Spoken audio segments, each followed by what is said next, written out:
My name is Art Kurtz. I'm a partner at Axley and I specialize in the area of family law.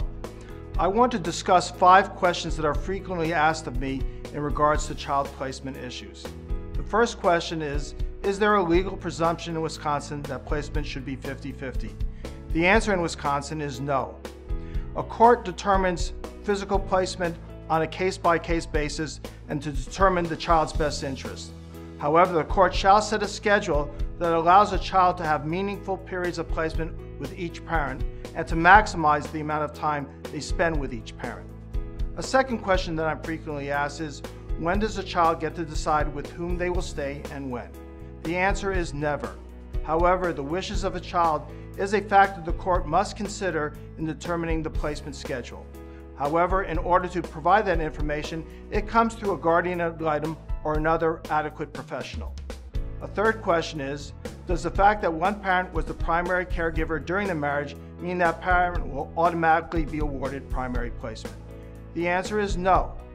In determining what placement is in the child's best interest, the court must consider the amount and quality of time each parent spent with the child in the past, but must also consider any reasonable changes that a parent proposes to be able to spend more time with the child in the future. A fourth question is, what is the role of the guardian ad litem?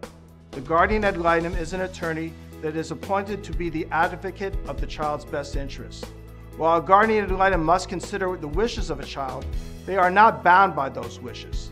The guardian ad litem typically works with a family court counselor to investigate placement and make a recommendation to the court regarding what placement they believe to be in the child's best interest. A fifth question which I'm asked is it possible to ask the court to modify placement?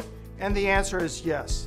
However, within the first years after a final judgment, it is extremely difficult to get the court to change placement, because within the first 2 years, you must prove that the current placement schedule is physically or emotionally harmful to the child's best interest. However, after 2 years, the party asking for a modification must prove that there has been a substantial change in circumstances and the change in placement is in the child's best interest. Thank you for spending the time to listen to me today. If you have any questions, please feel free to contact me and have a wonderful day. Thank you.